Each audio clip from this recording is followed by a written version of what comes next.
હલકું માનશે જોયા.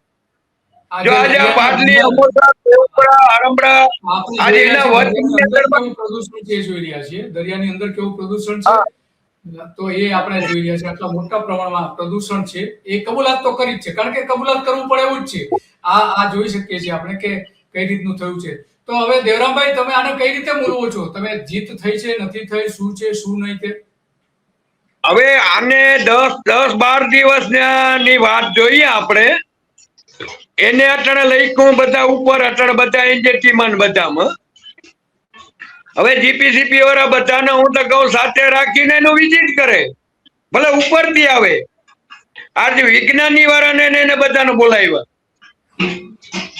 હવે આમાં આખો 5 થી 6 કિલોમીટર દિલીપભાઈ આ દરિયાની અંદરમાં ફેલાઈ ગયો કેમિકલ. આટલું આજે નજરે આટલું લાખું માણસો જોયું. આ દબાય એમ નથી કોઈથી. આજ પર્યાવરણ ને, આજ મચ્છીમાર ને, માલધારીઓ ને, ખેડૂતો ને, આજે આ મોટી આવડી મોટી ફેક્ટરી છે. આ નાનકડી તો નથી ટાટા, આ ટાટા નું નામ છે. તો આજ ટાટા જો એટલી નુકસાની કરતી હોય, આજ બીજા જેના જેના ખેડૂતોની જમીન બગડી ગઈ.